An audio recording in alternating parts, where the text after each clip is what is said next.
At the age of 50, Zara Malik had accepted a quiet life. She had her small apartment, her peaceful mornings, her favorite books stacked by the window, and a warm cup of tea that she sipped slowly every day. Life felt calm, safe, and predictable, maybe a little too predictable. But she told herself it was enough. After all, she had lived through heartbreak before. She had learned how to survive on her own. Her younger sister, however, had very different ideas. One Saturday morning, her sister showed up at her door, full of energy, carrying a bag of snacks like she was preparing for battle. She sat on the sofa and announced, "Zara, you need to start dating. You're too young to give up." Zara laughed at first, thinking it was a joke. But the serious look on her sister's face told her this was not something she could escape easily. Zara tried to protest. She explained she was happy alone. She was too old for modern dating. She didn't know how apps worked. And honestly, she didn't want the chaos. But her sister kept pushing gently, lovingly, almost stubbornly. "You deserve love," she said. "Not just memories of it. Real love. Fresh love. Someone who appreciates your grace and your softness." Zara shook her head, but something inside her warmed at those words. She had forgotten what it felt like to be seen that way. Before she could stop her, her sister grabbed Zara's phone and started downloading a dating app. Zara groaned, covering her face. No, this is not happening," she whispered. But it was happening. Her sister typed a simple profile for her. Nothing dramatic, nothing wild. Just a picture of Zara smiling at a family dinner and a short introduction that said she loved peaceful evenings and meaningful conversation. When the profile went live, Zara felt her stomach twist. She expected nothing to happen. Honestly, she hoped nothing would. She planned to delete it the next morning and pretend this whole thing never existed. But life, as she was about to learn, had other plans. Just as she was preparing dinner that evening, her phone buzzed. One message. A stranger.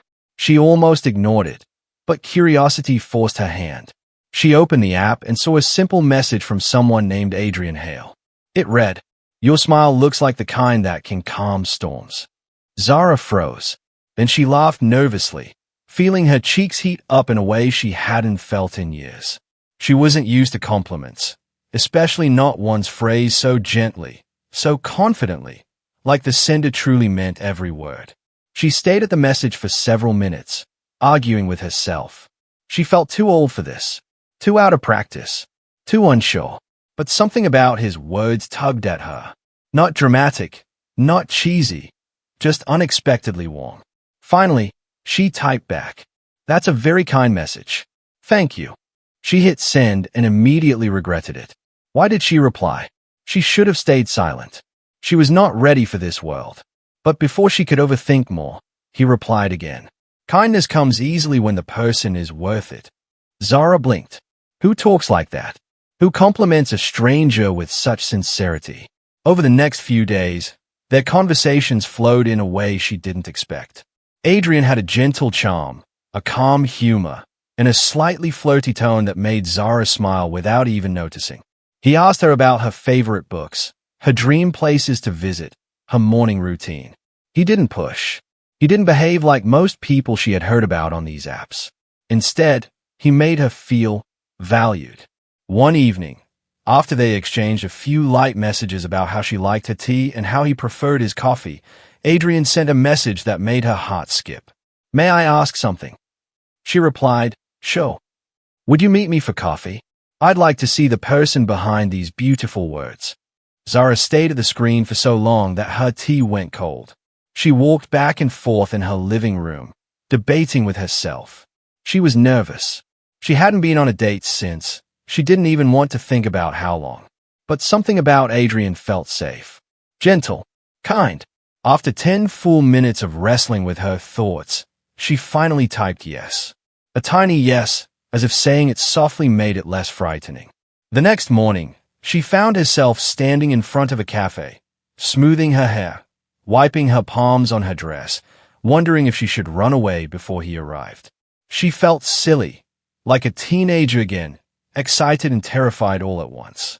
But the moment she walked inside, she saw him standing near the counter, smiling at her with such warmth that her nervousness instantly softened. He wasn't loud. He wasn't trying too hard. He simply walked toward her with a quiet confidence and said, "Zara, it's really good to finally meet you." His voice was deep but gentle, and it wrapped around her like something familiar. He held her chair for her as she sat down, which made her heart flutter in a way she didn't expect. She wasn't used to such thoughtful gestures. They talked for hours, forgetting the world around them. He complimented her laugh. She teased him about his terrible coffee addiction. He told her she had a calming energy. She blushed at almost everything he said. By the time they parted ways, Zara felt something she thought she had lost forever: hope. Zara woke up the next morning feeling strangely light, like she was carrying a secret that made her chest warm. She sat on her bed, brushing her hair slowly, thinking about the man she met yesterday. Adrian. His smile had been gentle, not flashy. His voice calm, not pushy. And the way he looked at her, like she was someone worth paying attention to, that stayed with her all night. She kept telling herself not to overthink it. It was just one meeting, one coffee. People meet all the time. But this one felt different. It felt special. Her phone buzzed, shaking her out of her thoughts. A message from Adrian appeared on the screen. "Good morning, Zara. I hope today is kind to you. If not, I'll happily fight it for you." She pressed her lips together to hide a smile. "Fight the day for me? Who talks like that?" she whispered to herself. But she typed back a reply anyway. "Good morning. I think the day is behaving well so far." A moment later, he responded, "If it doesn't, call me. I'm good at chasing away bad moods." Zara shook her head, amused, a little shy, a little flattered. She wasn't used to someone checking on her with such softness. After years of being alone, having someone care, even casually, felt new. Strange, a little scary, but sweet. She went about her day, but every now and then her mind returned to his smile, the way he rested one hand on the table and leaned slightly forward when she spoke, as if every word she said mattered. She replayed their conversations in her head, especially the part when he told her, "Your calmness, it feels like something I want to stay close to." Later that evening, just as she was settling in with a book, her phone lit up again. "May I steal you for an evening walk?" Zara stayed at the message, her heart thumping a little too loudly. She bit her lip. She was 50. She wasn't in the mood for silly romantic impulses. And yet, she wanted to see him. She wanted to hear his voice again. She typed slowly, thinking carefully. "It's a nice idea, but won't it be too late?" Seconds passed. Then, "Late is just a time. You're the moment. I'm available whenever you are." She covered her face with her hands. Who compliments like that at his age? And why did she feel like a young girl reacting to a handsome classmate? After a deep breath, she typed yes. They met near a quiet park half an hour later. The sun had already set, but the warm lights along the pathway created a soft, golden glow. Adrian was waiting for her near a bench, hands in his pockets, looking up at the sky like he was searching for something. When he saw her, he smiled in that gentle way that made her feel welcome, like she belonged in that moment. "You came," he said simply. His voice held a note of genuine happiness. "You did ask," she replied, trying to sound calm, though inside her nerves were dancing. They began walking slowly, side by side. The night air was cool but pleasant. Trees swayed softly, and somewhere in the distance, a dog barked. Everything felt peaceful. "So," he said after a moment, "are you always this graceful, or is it just today?" She laughed. "Graceful? Me? Hardly." "I disagree," he said lightly. "Even the way you walk makes the world slow down." Zara didn't know how to respond to that. She just looked down, shaking her head with a shy smile. They talked about simple things: her love for reading, his interest in architecture, her stubborn sister, his habit of collecting old watches. He listened with care, occasionally adding a gentle joke that made her chuckle. She found herself relaxing, forgetting her age, forgetting her worries.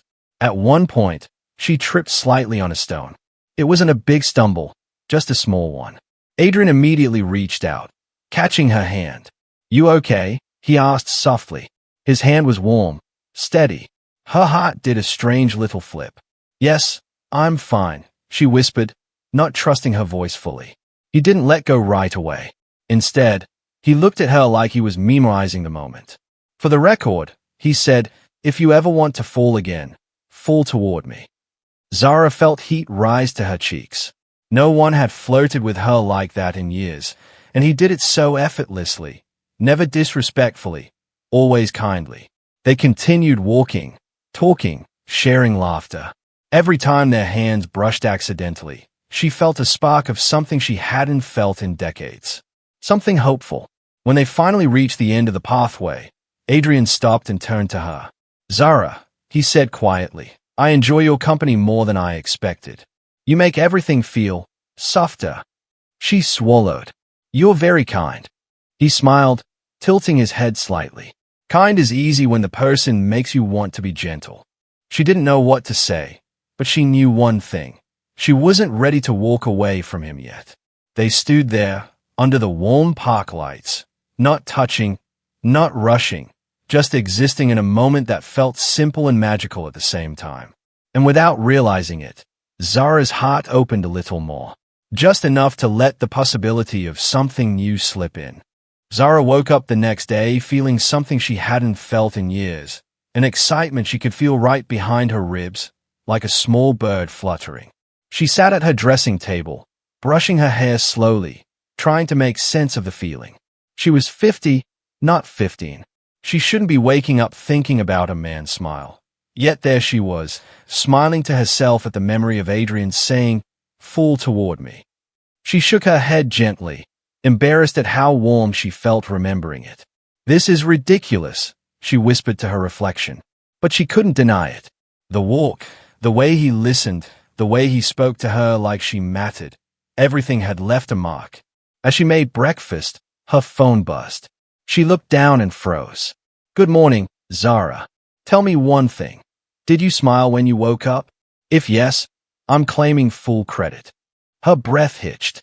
He was unbelievable, not in a loud, show-off way, but in a soft, teasing way that slipped under her skin and settled there. She typed slowly, "Good morning." And no, I did not smile. He replied within seconds. Then I will work harder. I like a challenge." She covered her mouth with her hand, laughing silently. He had a way of turning her calm mornings into something bright and unexpected. By noon, she decided to go out for groceries. She needed to reset her mind, clear her head. She told herself she wasn't waiting for another message. She wasn't expecting anything. But every time her phone vibrated in her bag, her heart jumped. While she was looking at vegetables in the market, her phone buzzed again. She took it out and saw his name. She didn't even try to hide her smile this time. "Are you busy?" She looked around. "Busy? Not really." She typed back. "Not too much." "Why?" His reply made her hand freeze midair. "Because I want to see you. I know it's sudden, but I want to take you somewhere." Her heart began beating faster. She wasn't used to impulsive plans. She liked things calm, predictable. But with him, she felt strangely brave. She took a deep breath and typed, "Where do you want to take me?" His answer came instantly. "Surprise. I'll pick you up in 1 hour. Only if you say yes." She stayed at the message for a long moment. 1 hour. A surprise. This was the kind of thing younger women did. Spontaneous women. Not someone who planned everything ahead and lived in quiet routine. But deep inside, she knew routine had also been her shield. And for once, she wanted to step outside of it. So she typed the word that sealed the moment. "Yes." When she reached home, she rushed to change, feeling both ridiculous and thrilled. She picked a simple dress, soft blue, nothing dramatic, fixed her hair, and added a touch of perfume. She wasn't trying to impress him. She just wanted to feel good. Right on time, a car stopped in front of a building. Adrian stepped out, holding 2 small bottles of water in his hand. "For the journey," he said with a gentle smile. "And because I want to make sure you're comfortable." She shook her head. "You think of everything, don't you?" "No," he said softly, "just everything about you." Before she could respond, he opened the car door for her. She hesitated for a second, not used to such gestures, but he simply waited patiently. It wasn't show-off behavior. It was care. Simple, sweet care. They drove for a while, talking lightly, teasing each other about music choices and debating whether tea or coffee was superior. Every time she said something, he looked at her with that soft focus, like her words were precious. Finally, the car turned onto a small country road lined with tall trees. Sunlight filtered through the leaves, painting the path in warm gold. "Where are we going?" she asked again, laughing. "You'll see," he said. "Don't worry. It's gentle adventure, not the scary kind." When they stopped, she stepped out and gasped. They were at a peaceful lake surrounded by greenery, quiet enough to hear the soft sound of water against the shore. There was a wooden bench near the edge and a small picnic basket sitting on it. "You planned this," she whispered. "Not planned," he said, shaking his head. "Prepared. I didn't know if you'd say yes, but I hoped." He led her to the bench and opened the basket. There were sandwiches, fruits, little pastries, and a thermos. "You made this?" she asked. He laughed. "If I knew how to cook well, I would have said yes. But I bought everything. My skills are limited to boiling water." Zara laughed fully, freely. It felt good. It felt warm. They sat by the water, sharing food and stories. He told her about his childhood, how he used to collect stones from every place he visited. She told him about how she loved watching birds and could spend hours by a window just observing life. He listened, really listened, and every now and then, he made a soft comment that made her blush. "Do you know," he said at one point, "your voice is a way of calming everything around it." "And you," she replied quietly, "have a way of making me forget I'm supposed to be nervous." "That's good," he whispered, leaning slightly closer, "because I like you feeling comfortable with me." A breeze passed between them, rustling the leaves, making the moment feel untouched by time.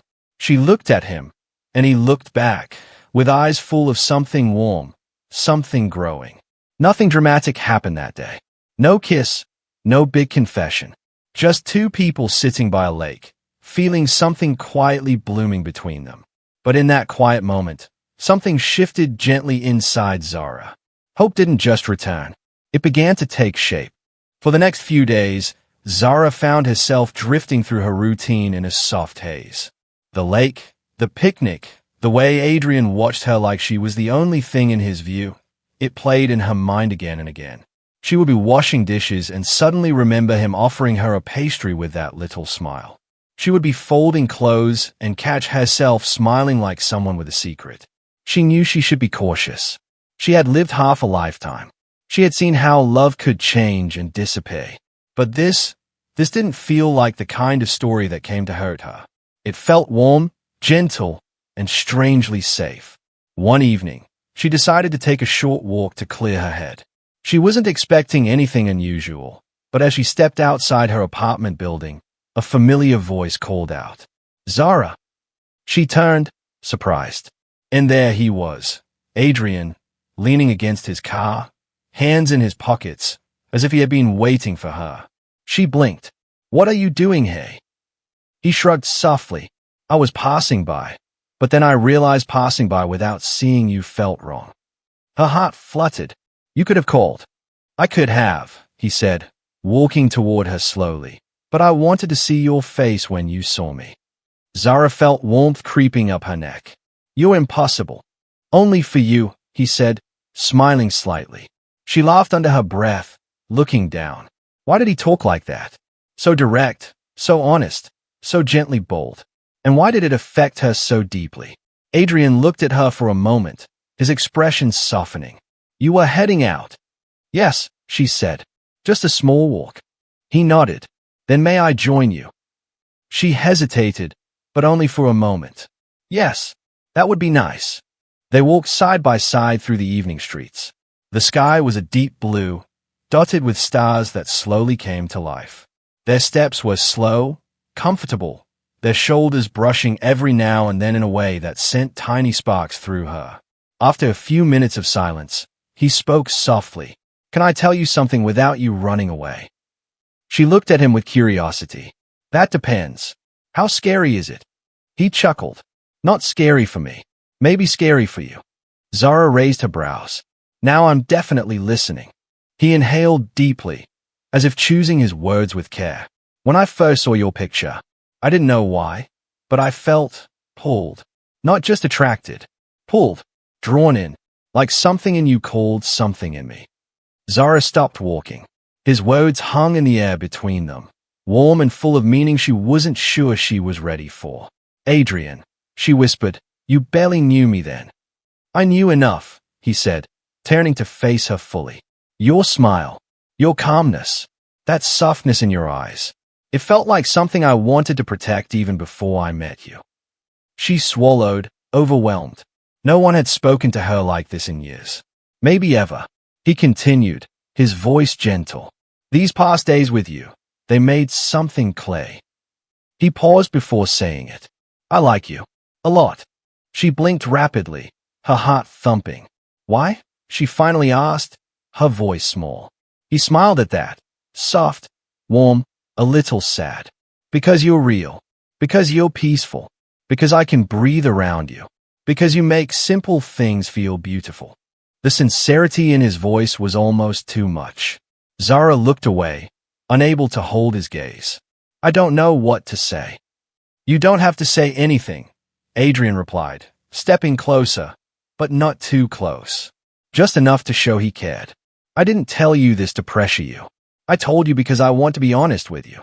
There was a moment of quiet between them, filled only with the distant hum of cars and the gentle rustle of leaves. The world seemed soft, slowed, like it was holding its breath. Finally, she looked up at him. I like spending time with you too, she admitted. You make me feel seen. His eyes softened even more. Good, because I see you, all of you, and I want to keep seeing you. They walked again, slower this time, as if savoring the new tenderness between them. As they reached the corner near her building, he stopped. I have something to tell you, he said suddenly, almost shyly. Zara looked up. What is it? He hesitated. His voice dropped slightly. I'm not exactly the simplest man. My life, it's complicated in ways I'm afraid might scare you. She frowned gently. What do you mean? He seemed to wrestle with himself, as if unsure whether to speak. Finally he said, I want to tell you, but not hey, not like this. I just need you to trust me a little longer. Zara studied him carefully.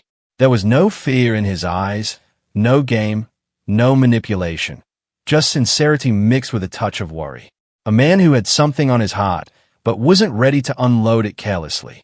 I trust you, she said quietly. Not fully yet, but enough to listen. He nodded, relief washing through his features. Thank you. That means more than you know. They stood there in the soft glow of the street lights, neither ready to say goodnight. Adrian gently lifted her hand, slowly, giving her time to pull back if she wanted. When she didn't, he brought her hand to his chest and whispered, I just need you to know, whatever my truth is, my feelings for you are real. Zara's breath caught. No man had ever held her hand like it was something precious. When he finally let go, he gave her one last warm smile. Good night, Zara. Sleep peacefully. I'll see you soon. She walked upstairs with her heart full, her mind spinning, her steps lighter than air. Something was growing, something real, something unexpected. And now she knew it.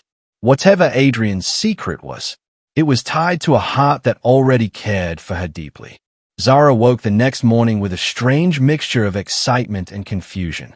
Something in Adrian's voice last night had stayed with her. Something serious, almost heavy. He was usually calm, warm, and playful, but when he hinted about his complicated life, she had sensed a shift. She tried not to overthink it, but her mind kept circling back. What could he possibly mean? Was he ill? Was he in trouble? Was he married? No, she quickly dismissed that. The way he looked at her, the way he held her hand, there was no deception in his eyes. But still, something was hidden. By afternoon, she sent him a simple message. Are you all right? He replied almost immediately. More than all right now. Then another message followed. Can I see you this evening? I want to talk. Properly. Her stomach tightened. Talk properly could mean anything. But she typed yes. By the time the evening arrived, Zara found herself pacing near her window, watching cars pass under the streetlights. When she finally saw Adrian's car stop in front of a building, she took a steadying breath and walked down. He stood beside the car, looking more serious than usual, not nervous, but thoughtful. When she approached, his face softened. "You look beautiful," he said quietly. She gave a small smile. "You look like you didn't sleep well." He chuckled softly. "I didn't. My mind was busy about you, about what I need to tell you." Her heart squeezed. "Adrian, whatever it is, you don't have to be afraid. Just talk to me." He nodded, paused for a moment, then opened the car door for her. "Let's drive somewhere quieter. I want no noise, no distractions." She got in, her nerves rising again. They drove to a quiet overlook outside the city, where families sometimes came to take pictures during the day. But tonight it was nearly empty. The city lights below sparkled like diamonds, reflecting off the evening sky. Adrian turned off the engine but didn't speak immediately. He rested his hands on the steering wheel, then finally looked at her. "Zara," he said softly, "I need to tell you something honest, something I've been afraid to say." She swallowed. "I'm listening." He took a slow breath. "The man you met, the man you had coffee with, walked with, shared a picnic with, that man is real. That's me. 100%. She nodded, waiting. "But," he continued, voice lower, "the world sees me differently. They don't see Adrian, the quiet man who loves simple things. They see what I own." Zara frowned slightly, confused. "What do you mean?" He hesitated only a moment longer before saying, "I'm the owner of Hale Industries. I run multiple companies. People call me a billionaire, though I've never liked the word." Zara's breath caught. She stayed at him, unsure she heard correctly. He continued gently, "I didn't tell you because I didn't want it to change the way you looked at me. I met you as a human being, not as a figure. I didn't want titles or wealth to create a wall between us." She blinked, her mind trying to catch up. She had thought maybe he had a small business or something simple. Not this. Not unimaginable wealth. Not a life she couldn't even picture. And, he added softly, "I was afraid. Because people treat me differently when they know. They flatter, or pretend, or judge. But you," his voice softened. "You looked at me like a person. Like a man sitting across a table, trying to make you smile." Zara leaned back in her seat, stunned. You're wealthy? Like, really wealthy?" He laughed quietly, rubbing the back of his neck. "Yes, more than I'm comfortable admitting. But I need you to know, I'm still me. The same man who nearly dropped the pastry at the lake because a bee scared me." She stared at him, then let out a sudden laugh she didn't expect. The image of him jumping from a bee popped into her mind, easing the tension. Adrian's eyes warmed at the sound.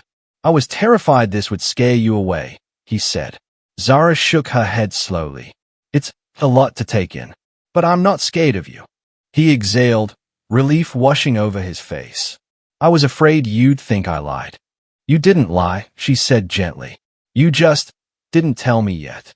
He reached for her hand but stopped, giving her a moment to move first. When she placed her hand in his, he squeezed it gently, warm, steady, familiar. "Zara," he whispered, "I want something real, something human, something soft and peaceful. With you, but I needed you to know who I am before I take another step closer." Her heart softened. This man wasn't boasting. He wasn't trying to impress her. He was afraid.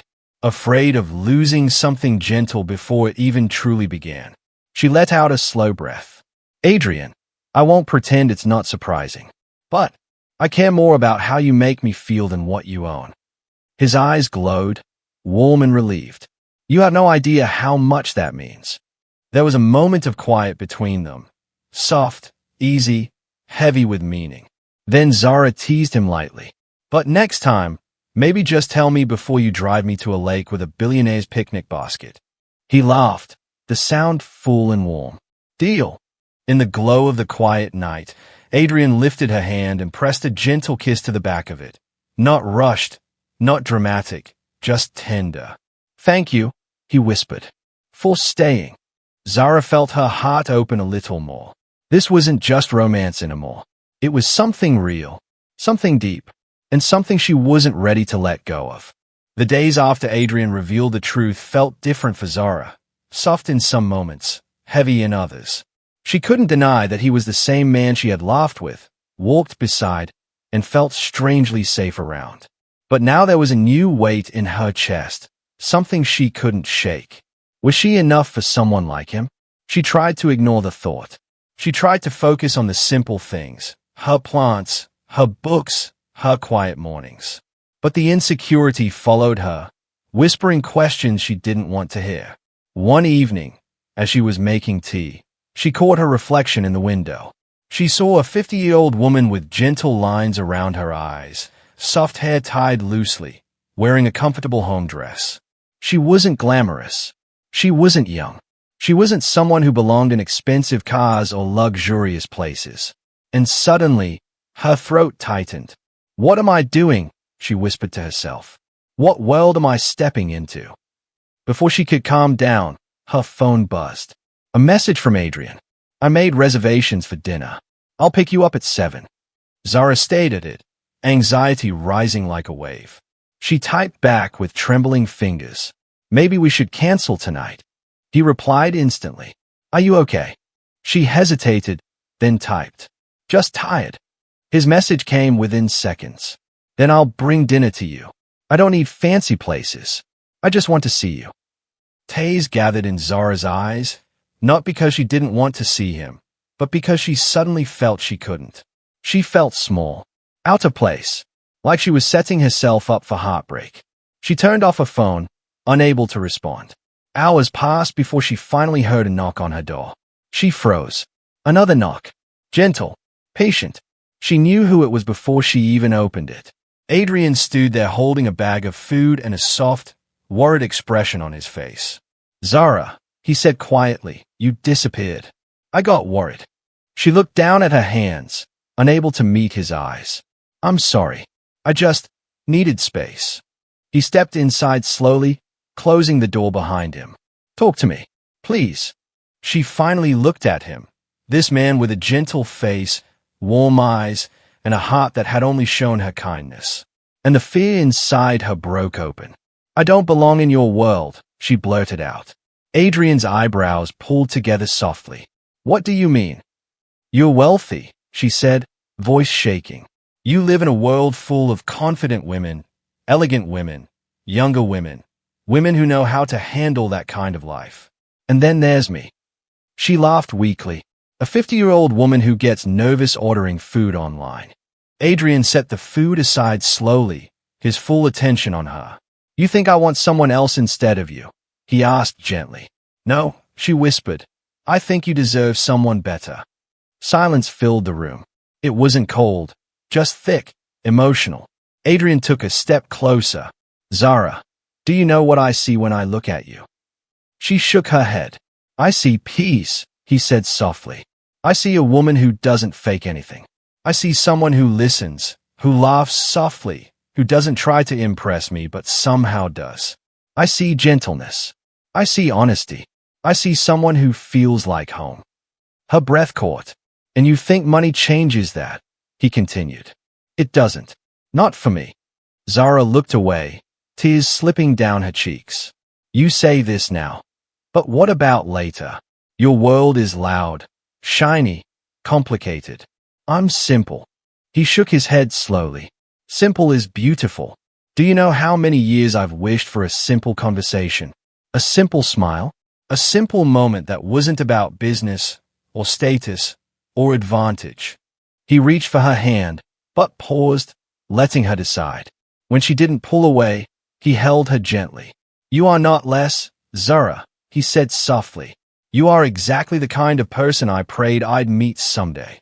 His words sank into her heart like warm sunlight, melting the fear inside her. She wiped her tears. "But what if I can't fit into your life?" she whispered.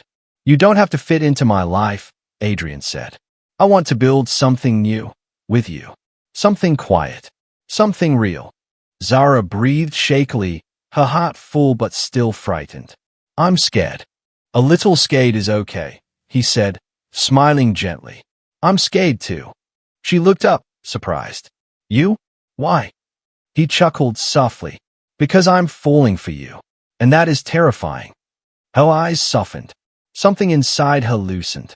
Her fears didn't vanish completely, but they shifted, no longer sharp, no longer overwhelming. He stepped closer, just enough that she could feel the warmth of him. Zara, if you ever doubt yourself again, remember this. I choose you. Not because I need someone, because I want you. She whispered, I don't want to lose you. He touched her chin gently, lifting her face. Then don't run away from me. In that moment, she didn't. She leaned into him, not with drama, not with passion, but with quiet trust, the kind that comes from two hearts learning each other's wounds. He wrapped his arms around her slowly, carefully, like she was something precious, and she held him back, letting her fears soften in his warmth. It wasn't a perfect moment. It wasn't a fairy tale declaration. It was real, human, beautiful, and maybe that was enough. After that emotional night, something changed between Zara and Adrian. Not loudly, not with fireworks, but in a quiet, solid way that felt almost sacred. There was no more hiding, no more fear in his eyes, and slowly, there was less fear in Hayes too. The honesty had drawn them closer, weaving a new kind of trust between them. Over the next days, Adrian made sure she felt cherished, not with expensive gifts or dramatic gestures, but with small things. A warm cup of tea waiting for her when she came downstairs. A gentle message every morning saying, I hope today treats you softly. A short call in the evening just to hear her voice. It was strange, Zara thought. A billionaire who could have anything in the world choosing to spend his evenings listening to her talk about the small joys of her day, like the bird who sat on her windowsill or the funny moment at the grocery store. And he listened, truly listened, as if her stories were treasures. One afternoon, Adrian asked her, would you spend the weekend at my home? Only if you feel comfortable. I want you to see my world with me, not as an outsider, but as someone I care about. Zara hesitated, but only for a heartbeat. She nodded, her heart warm. Yes, I'd like that. When they arrived at his mansion, she expected to feel intimidated, out of place. But surprisingly, she didn't. Maybe it was because his hand rested gently on her back, guiding her with softness. Maybe because he kept glancing at her to make sure she was all right. Maybe because the house, despite its size, felt warm, like him. He walked her through the rooms, not bragging, not showing off. Instead, he shared memories, funny stories, and the corners of the house that held meaning for him. This, he said, stopping by a quiet balcony overlooking a small garden, is my favorite place to think. Zara stepped closer, feeling the cool air brush her face. It's beautiful. It wasn't, he admitted. I planted everything here myself. Every flower, every little tree. I wanted a place that felt alive, because for a long time, I didn't. She looked at him gently. He wasn't talking about plants. And now, she asked softly. He turned to her, eyes warm. Now I'm starting to feel alive again. Her chest tightened with emotion. She reached out and touched his hand lightly. He intertwined his fingers with Hayes instantly, as if he'd been waiting for her touch. Later that evening, they sat outside near the garden, wrapped in soft blankets, watching the stars slowly appear. Adrian made them warm tea, insisting he learned the recipe specifically because she liked it. They sat close, their shoulders touching, their breaths mixing with the cool night air. I used to think, he said quietly, staring up at the sky, that someone like me would never find someone who didn't care about what I own. He glanced at her. But you look at me like I'm just a man. She smiled softly. Because you are. And a good one. He shifted, his voice gentler. Do you know what I admire most about you? She shook her head, shy. You never asked for anything, he said. Not attention, not gifts, not effort. But you deserve everything. And I want to give you what you deserve. Not with money, but with presence. Zara's heart melted. She felt warmth spread through her chest, calm and deep. Adrian, she whispered, I don't want your world. I want you. Only you. He exhaled, as if those words were a relief he had been longing for. They fell into silence again, comfortable, soft. The night felt still, like even the stars were listening. Then, gently, he took her hand and placed it over his heart. Zara, he said, voice barely above a whisper, I need to ask you something. She looked at him, her breath catching. He wasn't nervous. He wasn't trembling. He looked, sure in a way that made her chest tighten. I know we haven't known each other for years, he began. I know this feels sudden, but every moment with you feels right. And when something feels right, you protect it. You choose it. He swallowed softly. I don't want to date you anymore, he said, voice full of emotion. I want to build a life with you. A real one. A peaceful one. With gentle mornings, quiet evenings, and your soft smile in between. Zara felt her world pause. His next words were warm, steady. Will you marry me? Her breath stopped. Not out of fear. Out of the overwhelming tenderness of the moment. Marry you, she whispered. Yes, he said. Marry me. Let's be two people choosing each other every day, even when life complicates things. Let's make something real, something soft, something lasting. Her eyes filled with tears. Not dramatic tears, just gentle ones, full of gratitude and disbelief. Adrian, I'm 50, she whispered. I'm not young. I'm not. You're perfect, he interrupted softly. Perfect for me. Zara covered her mouth with her hand, feeling her heart swell. She wasn't scared anymore. Not of his wealth. Not of his world. Not of the future. Because he wasn't offering her a mansion. He was offering her a home. With him, she lowered her hand, looked into his eyes, and said the words that would change both their lives. Yes, I'll marry you. A smile spread across his face. Warm, relieved, full of emotion. He pulled her into his arms, holding her like she was the most precious thing he had ever been given. And for the first time in decades, Zara felt truly chosen, truly loved, truly home. Their love didn't begin with perfection. It began with truth, softness, courage, and two hearts learning how to trust again. A new chapter had begun, and it was more beautiful than anything either of them had ever imagined.